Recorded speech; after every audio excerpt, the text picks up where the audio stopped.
Okay, all of you, welcome back. Last క్లాస్లో మీరు చూసినట్టుగా స్టార్ట్ చేసుకున్నటువంటి చాప్టర్ ఏంటంటే మెటల్ కార్బనైల్స్, లోహ కార్బనైల్స్ గురించి మనం స్టార్ట్ చేసుకున్నాం. ఈ లోహ కార్బనైల్స్ అంటే ఏంటి, అవి ఎలాగా ఏర్పడతాయి, ఇండస్ట్రియల్గా వాటికి ఉన్నటువంటి అప్లికేషన్స్ ఏమిటి, ఈ విషయాలు చెప్పుకోవడమే కాకుండా అవి ఎలాగా నిర్మితమై ఉంటాయి, వాటి నిర్మాణాలు ఎలా ఉంటాయి అనే యాంగిల్లో మనం మాట్లాడుకున్నాం. దాన్ని కానీ మనం ఇప్పుడు కంటిన్యూ చేయాలి అనుకుంటే ఆల్రెడీ 2 కాంపౌండ్స్ గురించి కంప్లీట్ చేసినట్టుగా గుర్తుంది నాకు. ఒకటి ఏంటంటే వెనడియం కార్బనైల్, రెండోది క్రోమియం కార్బోనైల్. వీటి నిర్మాణాలు కూడా మీకు ఎక్స్ప్లెయిన్ చేశాను. ఇప్పుడు మనం చెప్పుకోబోయేటటువంటి థర్డ్ మాలిక్యూల్ ఏదైతే ఉందో నికెల్ కార్బనైల్. నికెల్ కార్బనైల్ దీని యొక్క ఫార్ములా NiCO4 టైమ్స్. అంటే కేంద్ర పరమాణు ఏమో ఇక్కడ నికెల్ అయి ఉంటుంది. ఈ నికెల్ చుట్టూ 4 కార్బన్ మోనాక్సైడ్ అణువులు ఒక పద్ధతి ప్రకారంగా అమరించి ఉంటాయి. అవి ఎలా అమరించి ఉంటాయి, నిర్మాణం ఏంటి అనేది కొద్దిసేపట్లో మీకు తెలుస్తుంది. కేంద్ర పరమాణువు అంటే central metal atom is nickel. You already know the atomic number of nickel, it is 28. కాబట్టి దీనికి వ్యాలెన్సీ స్థాయి ఎలక్ట్రాన్ విన్యాసం ఏమవుతుంది, electronic configuration in the valency state is 3d8 4s2. Please recollect that 3d8 4s2. మీకు already గత క్లాసుల్లో చెప్పింది ఏంటి అంటే కార్బన్ మోనాక్సైడ్ అణు అనేది ఒక బలమైన లైగెండ్. అది బలమైన లైగెండ్ కాబట్టి నికెల్ డి ఆర్బిటాల్లో ఉన్నటువంటి ఎలక్ట్రాన్లు పునరమరిక చెందడం జరుగుతుంది.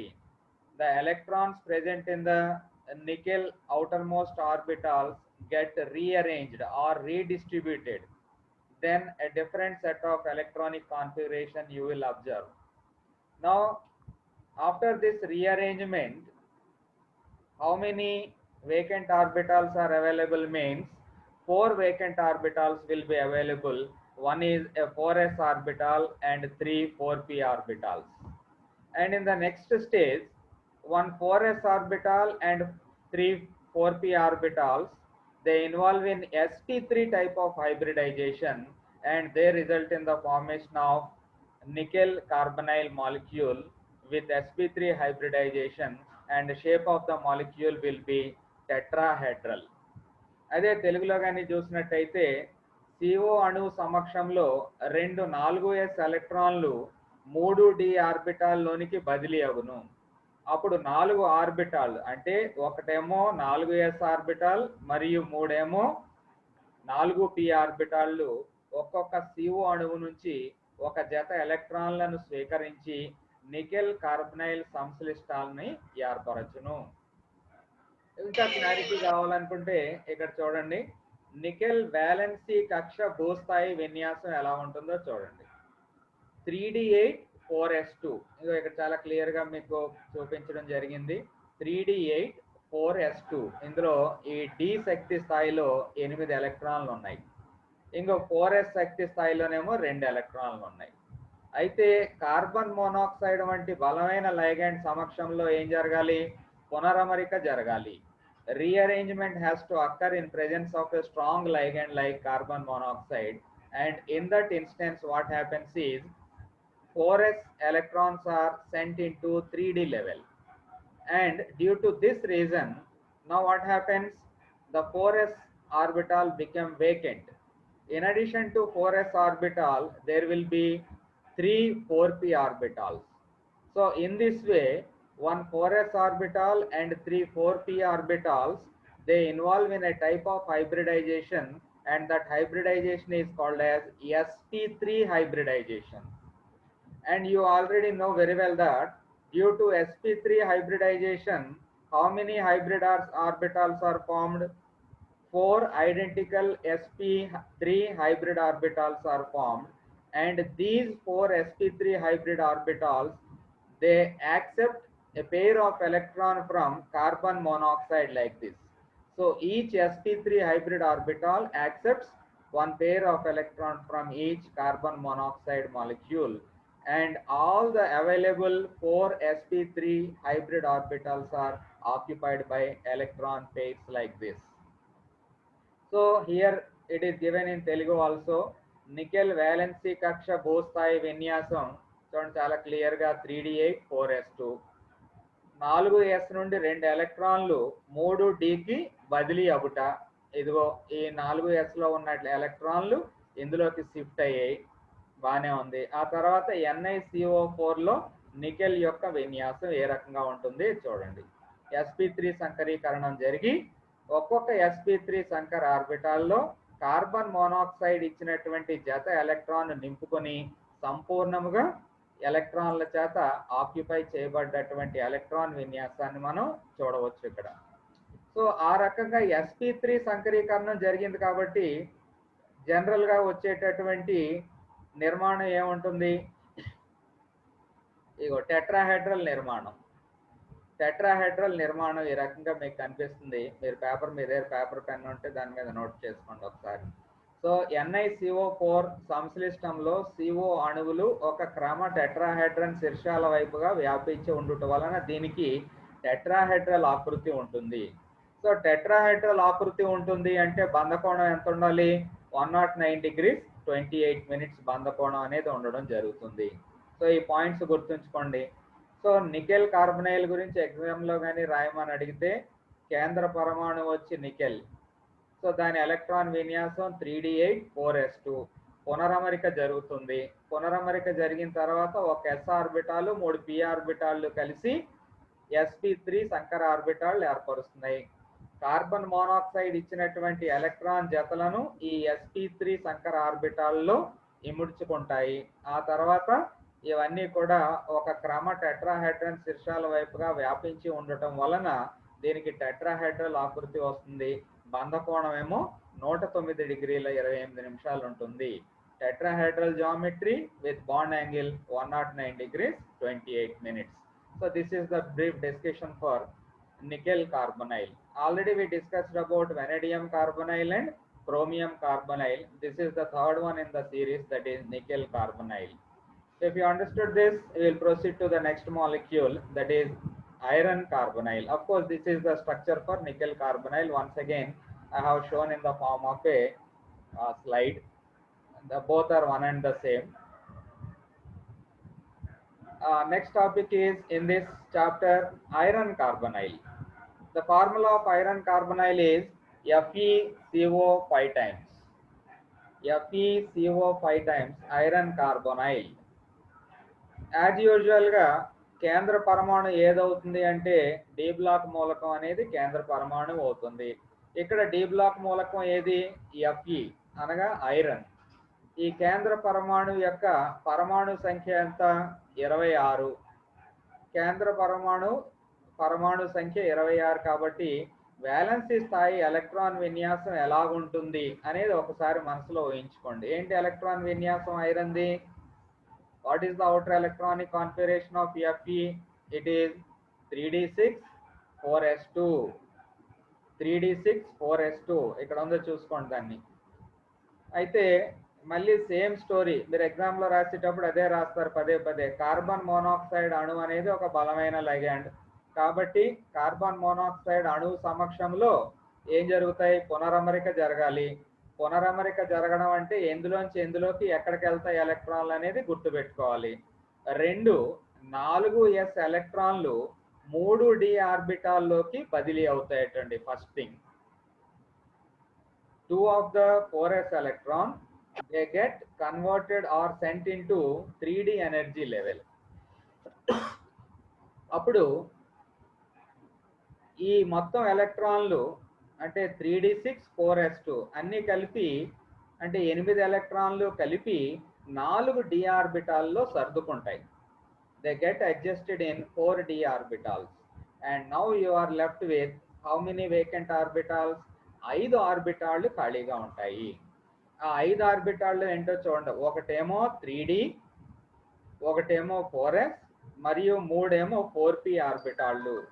ఈ ఒక్కొక్క CO అణువు నుంచి ఒక జత ఎలక్ట్రాన్లను స్వీకరించి FeCO5 సంశ్లిష్టాన్ని ఏర్పరుస్తుంది అని చెప్పి చెప్పుకుంటాం. దీన్ని ఇంకా క్లారిటీ కోసం ఈ స్లైడ్ జాగ్రత్తగా అబ్జర్వ్ చేయండి. కేంద్ర పరమాణువు ఏంటి ఇక్కడ? Central atom Fe, iron. Iron యొక్క ఎలక్ట్రాన్ విన్యాసం పరమాణు సంఖ్య 26 కాబట్టి ఎలక్ట్రాన్ విన్యాసం 3d6 4s2 అవుతుంది. ఏగో 3d6 4s2 అనేది ఇక్కడ క్లియర్గా మీకు కనిపిస్తూ ఉంది. 3d6 4s2. అయితే కార్బన్ మోనాక్సైడ్ లైగండ్ల సమక్షంలో ఏం జరుగుతుందంట? ముందుగా ఈ 4s శక్తి స్థాయిలో ఉన్నటువంటి ఎలక్ట్రాన్ ఈ 3d శక్తి స్థాయిలోకి అడ్జస్ట్ అవుతుంది ఇక్కడ. ఆ తర్వాత ఇక్కడ ఉన్నటువంటి ఈ 5వ ఎలక్ట్రాన్ ఏదైతే ఇక్కడ 5వ d ఆర్బిటాల్లో ఉన్న ఎలక్ట్రాన్ ఏం చేస్తుందంటే అది ఇందులోకి అడ్జస్ట్ అవుతుంది ఈ రకంగా. సో మొత్తం మీద ఎన్ని ఎలక్ట్రాన్లు అడ్జస్ట్ అవ్వాలి? అలాగా 2 3 4 5 6 7 8. 8 ఎలక్ట్రాన్లు ఒక్కొక్క ఆర్బిటాల్లో 2 ఎలక్ట్రాన్ల చొప్పున మొత్తం 4 d ఆర్బిటాల్లో అమరించబడి ఉంటాయి. చూడండి ఎంత గమ్మత్తుగా ఉందో ఇక్కడ. ఎందుకంటే మనకు కావాల్సినటువంటి సంకరీకరణం DsP3 కావాలి. సో DsP3 సంకరీకరణం కావాలి కాబట్టి ముందుగా ఇక్కడ ఒక d ఆర్బిటాల్ ని ఖాళీ చేయడం జరిగింది. This is 1 vacant d orbital. This is s orbital vacant and these are 3 p orbitals. They are also vacant. Now how many such vacant orbitals are there? 1 2 3 4 5 vacant orbitals are there, and these vacant orbitals are d, s and p3. Now what happens is 1 d orbital, 1 s orbital and 3 p orbitals, they involve in a type of hybridization called as dsp3 hybridization. Please remember this point. dsp3 hybridization is there in iron carbonyl. If it is nickel carbonyl, what was the hybridization? sp3. If you forget the hybridization, it will be very difficult for you to continue further. So what is the hybridization in case of FeCO 5 times dsp3? Now you continue this. After this dsp3 hybridization, each of the 5 dsp3 hybrid orbitals, they accept one electron pair from CO molecules like this. This is one CO, this is another CO, this one is another one, this one another, and this one is the 5th carbon monoxide molecule, and they give one electron pair each. So in this way, in FeCO 5 times, the electron configuration or electronic configuration of Fe will be like this. Okay, this is the complete picture. And after this, if you want to study the structure, finally the molecule looks like this. Due to dsp3 hybridization, please do remember the shape of the molecule will be trigonal bipyramidal. Please note down that point. Trigonal bipyramidal ఆకృతిని కలిగి ఉండును. So this is the simplest explanation for the formation of iron carbonyl FeCO 5 times. Briefly, I'll give the synopsis for that. FeCO 5 times, that is the called as iron carbonyl, and in this the central atom is Fe.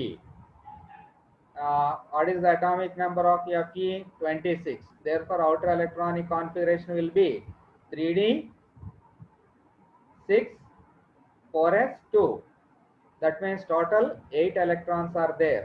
In presence of carbon monoxide, what happens is there is rearrangement of electrons in the electronic configuration of Fe. So after rearrangement, what happens is out of the 5 d orbitals, only 4 d orbitals consists of an electron pair each. Now you are left with 1 d orbital vacant, 1 s orbital vacant, and 3 p orbitals vacant. They collectively involve in a type of hybridization called as dsp3 hybridization, and finally this type of molecule is formed. And due to this dsp3 hybridization, the shape of the molecule will be trigonal bipyramid. This is trigonal, and one above and another one below. Then it is called as trigonal bipyramidal geometry. So this is one example. Okay, what is next thing in this explanation is We have already studied vanadium carbonyl, chromium carbonyl, nickel carbonyl, and iron carbonyl. All these are simple carbonyls. I already explained about the classification of carbonyls. These type of carbonyls which we are going to study now, these are bridged carbonyls. In addition to bridged carbonyls, we will also study about the polynuclear carbonyls. Okay, be careful with this type of carbonyls. Fe యొక్క ఇతర కార్బనైళ్ళు అంటే ఏమొస్తాయి?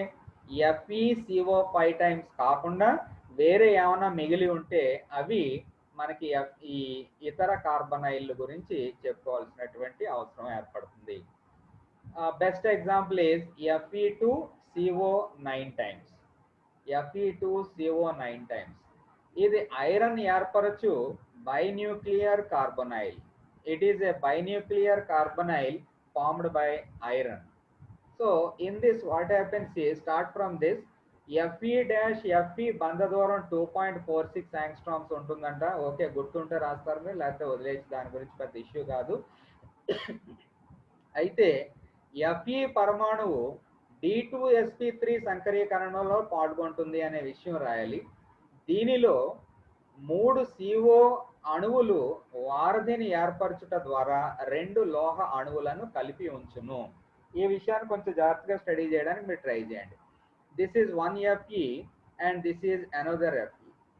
3 CO molecules are attached directly to this Fe molecule and another 3 CO molecules are attached to this Fe directly. After this, that is 3 plus 3, already 6 3 molecules are consumed, and now you are left with only another 3. Now this carbon monoxide forms a bridge between this Fe and this Fe, and similarly this CO molecule also forms a bridge between this Fe and this Fe, and ultimately the last CO, this one also acts as a bridge between this Fe and this Fe. This is the structure which is you are supposed to write in the examination, and this one is called as Fe2CO9 type of carbonyl, which is formed by iron in addition to FeCO5 times.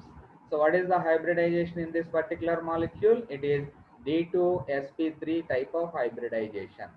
Please try to follow this. Now in addition to this Fe2CO9, we also have Fe3CO12 times. Try to study this one also, Fe3CO12 times. ఇది Fe ఏర్పరచు trinuclear carbonyl. This is a trinuclear carbonyl formed by Fe. Not only mononuclear, it also forms binuclear and also trinuclear. That's why these carbonyls are very important. Directly they may ask you to write about iron carbonyls. If they ask you to write about iron carbonyls, compulsorily you have to touch FeCO5 times, Fe2CO9 times, and also Fe3CO12 times. Then only the explanation will be complete. ఇది Fe ఏర్పరచు ట్రైన్యూక్లియర్ carbonyl. దీనిలో ఒక జత Fe పరమాణువుల మధ్య 2 CO వారధులు కలవు అని చెప్పి ఇక్కడ మనం రాసుకున్నాం. ఒక జత Fe కానీ తీసుకున్నాం అనుకోండి, ఫర్ ఎగ్జాంపుల్ ఇదిగో ఈ Fe అండ్ ఈ Fe కానీ తీసుకుంటే, దీనికి ఈ రెండాటిని కలిపేవి ఎన్ని CO అణువులు ఉన్నాయో ఒకసారి చూడండి. ఈ రెండు కూడా దీన్ని ఈ 2 Feల్ని కలిపి ఉంచుతాను. ఇది కాకుండా ఈ Fe సంగతి ఏంటంటే, ఇది డైరెక్ట్గా ఈ Feతో లింక్ అయి ఉంది, అలాగే ఇటువైపు కూడా Feతో లింక్ అయి ఉంది. ఇక్కడ COలు అనేవి ఏమాత్రం ఇవి బ్రిడ్జ్లుగా యాక్ట్ చేయటం లేదు, కేవలం ఈ 2 మాత్రమే బ్రిడ్జ్గా యాక్ట్ చేస్తున్నాయి. దీని చుట్టూ ఉన్నటువంటి 4 COలు డైరెక్ట్గా సెంట్రల్ ఆటమ్ ఇక్కడ Feతో లింక్ అయి ఉంటాయి. అంతే తప్ప ఈ COలు ఈ Feతో కానీ ఈ Feతో కానీ లింక్ అయి ఉండవు. అంటే దీని గురించి మీరు ఎక్కువ ఎక్స్ప్లెనేషన్ ఏం రాయక్కర్లేదు. ఈ ఎలాగైతే మీకు స్లైడ్లో ఉందో యాజ్ ఇట్ ఈస్గా మీరు అక్కడ రిప్రజెంట్ చేస్తే సరిపోతుంది. Fe3CO12 times అని రాసిన వెంటనే ఇది ఒక trinuclear carbonyl. It is a trinuclear carbonyl. In this you have a bridge bond formed due to 2 carbon monoxide molecules between 2 iron atoms అని చెప్పి రాసి ఈ స్ట్రక్చర్ నీట్గా రాశారంటే అక్కడికి మనకు అవసరమైనటువంటి ఎక్స్ప్లెనేషన్ సరిపోతుంది. ఓకే, తర్వాత మనం చెప్పుకునే కార్బనైల్ ఏముంది అంటే again A bridged carbonyl type of structure we will observe in this manganese carbonyl. Manganese carbonyl formula Mn2CO 10 times. Please remember, these are all inorganic compounds. They will be formed like that only. We can't ask why it has formed Mn2CO 10 times, why not another molecule like that. It is formed by nature, they will be available like that only. Manganese carbonyl Mn2CO 10 times. Then formula గుర్తుంచుకోండి compulsory. Manganese carbonyl అనగానే Mn2CO 10 times. ఈ సమ్మేళనంలో 2 manganese పరమాణువులు D2sp3 సంకరీకరణంలో పాల్గొని ఉంటాయి. అది important point. మీరు రాసుకునేటప్పుడు manganese కార్బనైల్లో ఉన్నటువంటి సంకరీకరణం ఏంటి అంటే D2sp3 సంకరీకరణము. ఒక్కొక్క మ్యాంగనీస్ పరమాణువునకు 5 చొప్పున కార్బనైల్లు చేరి ఉంటాయి. So each manganese atom or metal atom is surrounded by how many carbonyls? 5 carbonyls will be surrounding each manganese atom. In that way the adjustment will be like that, Mn2CO 10 times. 6వ సమన్వయ స్థానం 2వ manganese పరమాణువుతో బంధంలో పాల్గొంటుంది. చూడండి ఇక్కడ, in addition to linkage with 5 carbon monoxide molecules, manganese also forms a bond with adjacent manganese atom. Final ga, what is the hybridization? D2sp3 hybridization. Since the hybridization is D2sp3, what is the expected shape of the molecule is octahedral. So ఈ అణువుకి octahedral అష్టముఖియ నిర్మాణం కలిగి ఉంటుంది. So this is brief discussion regarding description or discussion whatever it may be regarding manganese carbonyl. I will explain in detail regarding the formation of this manganese carbonyl. Now you study this one. It will be very clear after observing this. Manganese భూస్థాయి electron విన్యాసం ఏంటి? First of all, manganese యొక్క పరమాణు సంఖ్య ఎంత? What is the atomic number of manganese? It is 25. Since it is 25, what is the outer electronic configuration of manganese? It is 3d5 4s2. Please recollect that point. 3d5 4s2 electron విన్యాసాన్ని కలిగి ఉంటుంది. 25 కాబట్టి ఇదిగో 3d5 1 2 3 4 5 4s2 ఇదిగో 2 electrons ఏమో 4s శక్తి స్థాయిలో ఉన్నాయి. 4p శక్తి స్థాయి మనకి అవసరం ఉంటుంది కాబట్టి ముందే ఇక్కడ రాసుకోవడం జరిగింది. మీరు ఎన్నైనా రాసుకోవచ్చు ఇలాగా, దీని పక్కనే 5p 6p ఏదైనా రాసుకోవచ్చు. కాకపోతే అవసరాన్ని బట్టి మనం ఇక్కడ దాన్ని ఉపయోగించుకుంటూ ఉంటాం. అయితే ఇక్కడ సంకరీకరణం ఏం జరుగుతుంది అని చెప్పాను, D2sp3 సంకరీకరణం జరగాలి. D2sp3 సంకరీకరణం జరగాలి అంటే దానికి సంబంధించి సంబంధిత d ఆర్బిటాల్ అందుబాటులో ఉండాలి. Since we are expecting a D2sp3 type of hybridization, the requirement is 2 d orbitals for the formation of D2sp3 hybrid orbitals. For that purpose, again the same story. There is rearrangement of electrons in the presence of strong ligand in the form of carbon monoxide. Carbon monoxide రూపంలో ఉన్నటువంటి బలమైన ligand ఏం చేస్తుంది అంటే manganese యొక్క 3D శక్తి స్థాయిలో ఉన్నటువంటి ఎలక్ట్రాన్లను పునరమరిక చెందేలాగా ఏర్పాటు చేస్తుంది. అలాగా పునరమరిక చెందడం వల్ల ఏం జరుగుతుంది, మొత్తం ఎన్ని ఎలక్ట్రాన్లు 1 2 3 4 5 6 7 ఎలక్ట్రాన్స్ ఇందులో సర్దారు అనుకోండి. సరిదిదే ఇదిగో చూడండి 2 4 6 7. ఇప్పుడు జరిగేటటువంటి విషయం చూడండి, ఇందులో 2 ఏమో డి ఆర్బిటాళ్ళు, 1 ఏమో ఎస్ ఆర్బిటాలు, 3 ఏమో పి ఆర్బిటాళ్ళు కలిసి D2sp3 సంకరీకరణంలో పాల్గొంటాయి.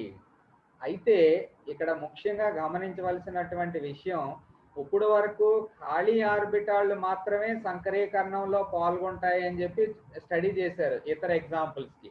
కానీ ఇక్కడ ముఖ్యమైన భేదం చూడండి, ఒక ఎలక్ట్రాన్ ఉండగానే ఒంటరి ఎలక్ట్రాన్ ఉన్నటువంటి ఒక డి ఆర్బిటాల్ సంకరీకరణంలో పాల్గొంటుంది, D2sp3 సంకరీకరణంలో. That is the basic difference between other carbonyls and this one. So please be careful while writing this particular example.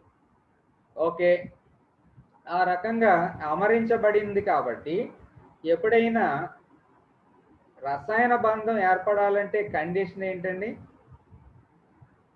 Unpaired electrons ఉన్నటువంటి ఆర్బిటాల్స్ కావాలి. అలాగే అన్పేర్డ్ ఎలక్ట్రాన్స్ ఉన్నటువంటి ఆర్బిటాల్స్ ఉన్నప్పుడు మాత్రమే బంధం ఏర్పడుతుంది. ఆ విషయం ఇక్కడ చాలా స్పష్టంగా మీకు తెలుస్తుంది చూడండి. సో ఇక్కడ మ్యాంగనీస్ లో ఏదైతే D2sp3 ఆర్బిటాల్లో ఒంటరి ఎలక్ట్రాన్ ఉందో, అలాగే ఇదొక మ్యాంగనీస్, ఇదొక మ్యాంగనీస్. ఈ రెండు మ్యాంగనీస్లు కలిసి ముందుగా ఏం చేస్తాయి అంటే, ఈ ఒంటరి ఎలక్ట్రాను ఈ ఒంటరి ఎలక్ట్రాన్ ఒకదాంతో ఒకటి ఆర్బిటాల్ ఆవరింప జరిపి ఓవర్లాప్ జరిపి ఇగో మధ్యలో ఉన్నటువంటి బంధం ఏర్పరుస్తుంది. దేనికి దేనికి మధ్య బంధం? ఈ మ్యాంగనీస్ కి ఈ రెండో మ్యాంగనీస్ కి మధ్య బంధం ఏర్పడడానికి ఏది ఉపయోగపడుతుంది అంటే, ఈ D2sp3 హైబ్రిడ్ ఆర్బిటాల్లో ఉన్నటువంటి ఆ ఒంటరి ఎలక్ట్రాన్ ఇక్కడ చక్కగా చూపించడం జరిగింది. బాండ్ ఫామ్ అయింది చూడండి. Okay, very good. And now we are left with another 5 hybrid orbitals in the form of D2sp3. And similarly, how many carbon monoxide molecules are there? Total number of carbon monoxide molecules are 10 in number, and 5 carbon monoxide, they donate a pair of electrons into the D2sp3 hybrid orbitals of first manganese, and another 5 carbon monoxide molecules, they donate a pair of electron into the D2sp3 hybrid orbitals of second manganese. So this one is first manganese, this one is second manganese, and these two manganeses are linked through this bond. And in addition to that, each manganese contains how many carbon monoxide molecules? Jartha observe cheyandi. This manganese 1, 2, 3, 4 and 5. And similarly this manganese, that is the second one, 1, 2, 3, 4, 1, 2, 3, 4 and 5. Here there is one carbon monoxide is missing. Please మీరు draw చేయండి దాన్ని మర్చిపోకుండా, ఎందుకో ఇక్కడ miss అయింది. So దీని చుట్టూ 5 ఉండాలి, అలాగే దీని చుట్టూ కూడా 5 ఉండాలి. ఇక్కడ కార్బన్ మోనాక్సైడ్ మీరు నోట్ చేయడానికి ట్రై చేయండి, మర్చిపోద్దు కంపల్సరీగా. Okay, so I hope you got the information regarding the formation of that is manganese carbonyl in the form of Mn2CO 10 times. Now we are left with another area, that is cobalt carbonyl. Cobalt carbonyl, cobalt రెండు రకాల కార్బనైల్లను ఇస్తుంది. ఒకటేమో CO2 CO8 times మరియు CO4 CO12 times. ఈ రెండు. ముందుగా CO2 CO8 times గురించి చూద్దాం. ఈ సమ్మేళనంలో రెండు కోబాల్ట్ పరమాణువులు యాజ్ యూజువల్గా మళ్ళీ స్టోరీ అదే D2sp3 సంకరీకరణంలో ఉంటాయి. ఒక్కొక్క కోబాల్ట్ పరమాణువుకు 3 కార్బనైళ్లు చేరి ఉంటాయి.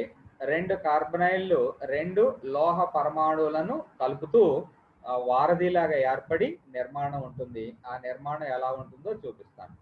ముందుగా కోబాల్ట్ గురించి చూద్దాం. What is the atomic number of cobalt? Atomic number of cobalt is 27. Please do remember, please students, atomic number of cobalt is 27 and its outer electronic configuration is 3d7 4s2, 3d7 and 4s2. As usual D2sp3 సంకరీకరణం జరుగుతుంది. D2sp3 సంకరీకరణం జరిగిన తర్వాత ఎలక్ట్రాన్ల పునరమరిక ఈ రకంగా ఉంటుంది అని చెప్పుకుంటాం. ఏం లేదు, ఇక్కడ ఉన్నటువంటి ఒక 4s శక్తి స్థాయిలో ఉన్న ఎలక్ట్రాన్ ఇక్కడికి వచ్చి చేరుతుంది. ఓకే, ఆ తర్వాత ఇంకో రెండేమో డి ఆర్బిటాళ్ళు, ఒక ఎస్ ఆర్బిటాలు, 3 p ఆర్బిటాళ్ళు కలిసి D2sp3 సంకర ఆర్బిటాళ్లను ఏర్పరుస్తాయి. ఓకే, అలాగా D2sp3 సంకర ఆర్బిటాల్ ఏర్పడిన తర్వాత CO2 CO8 లో CO విన్యాసం ఎలా ఉంటుందో చూడండి. ముందుగా లోహానికి లోహానికి మధ్య ఒక బంధం ఏర్పడుతుంది. తర్వాత ఏమో రెండు కార్బన్ మోనాక్సైడ్లు వారధులుగా ఏర్పడి ఉంటాయి. ఇగో ఈ డయాగ్రామ్లో ఇక్కడ కనపడుతుంది. ముందు ఈ సిఓకి మధ్య ఒక బంధం, అదే ఇక్కడ చూపించాం. తర్వాతది ఈ కోబాల్ట్ కి మధ్య వారధులుగా ఈ రెండు కార్బన్ మోనాక్సైడ్లు, ఇదొక కార్బన్ మోనాక్సైడ్, ఇదొక కార్బన్ మోనాక్సైడ్ ఉంది. సో ఈ రకంగా చూడండి 3 బంధాలు ఏర్పడుతున్నాయి. ఇంకా మిగిలింది ఏంటి అంటే ఇంకా 6 సిఓలు మిగిలాయి కార్బన్ మోనాక్సైడ్లు. ఈ కోబాల్ట్తోనేమో 3, ఈ కోబాల్ట్తో 3 ఇగో సమన్వయ సంయోజనీయ బంధంలో పాల్గొని మనకి ఫైనల్గా ఈ రకమైనటువంటి నిర్మాణాన్ని ఏర్పరచడం జరుగుతుంది. ఓకే, ఈ డయాగ్రామ్స్ చేస్తే సరిపోతుంది మీరు, అందుకంటే మీరేం కష్టపడక్కర్లేదు. అలాగే ఇంకొక నిర్మాణం కోబాల్ట్ ఏర్పరిచేటటువంటి ఇంకొక అణువు గురించి చెప్పుకుంటే దాని యొక్క ఫార్ములా ఈ రకంగా ఉంటుంది. CO 4 times, CO 12 times. అంటే ఇది ఒక టెట్రా కోబాల్ట్ కాంప్లెక్స్. అయితే ఈ టెట్రా కోబాల్ట్ కాంప్లెక్స్లో ఎన్ని కార్బన్ మోనాక్సైడ్లు ఉన్నాయి అంటే 12 కార్బన్ మోనాక్సైడ్ మాలిక్యూల్స్ ఉంటాయి. ఈ 12 కార్బన్ మోనాక్సైడ్లు కూడా ఏ రకంగా అరేంజ్ అయ్యి ఉన్నాయో జాగ్రత్తగా ఇక్కడ అబ్జర్వ్ చేయడానికి ట్రై చేయండి. Cobalt, cobalt, cobalt and cobalt. ఈ 4 ఒకదానితో ఒకటి బంధంలో ఏర్పడిన తర్వాత ఒక్కొక్క కోబాల్ట్ చుట్టూ ఇదిగో 3 కార్బన్ మోనాక్సైడ్లు అరేంజ్ అయ్యి ఉన్నాయి. ఇవన్నీ కూడా కార్బన్ మోనాక్సైడ్లు. అంటే ఆ రకంగా మొత్తం ఎన్ని కార్బన్ మోనాక్సైడ్లు ఉన్నాయి? 12 కార్బన్ మోనాక్సైడ్లు ఉండడం జరిగింది. ఈ నిర్మాణాన్ని కూడా మీరు జాగ్రత్తగా ప్రాక్టీస్ చేయడానికి ట్రై చేయండి. జస్ట్ చాలా సింపుల్గా ఉందనిపిస్తుంది నాకు ఈ డయాగ్రామ్. దీన్ని యాజ్ ఇట్ ఈస్గా మీరు రిప్రొడ్యూస్ చేయండి ఎగ్జామినేషన్లో. చక్కగా కోబాల్ట్కి సంబంధించినటువంటి కార్బనైల్స్ కూడా మనం చెప్పుకున్నట్టు అవుతుంది. దాన్ని మీరు ఎగ్జామ్లో రిప్రొడ్యూస్ చేయండి, మంచి మార్కులు తెచ్చుకోవడానికి ట్రై చేయండి. సో మెయిన్గా కార్బనైల్కి సంబంధించినటువంటి డిస్కషన్ ఇది.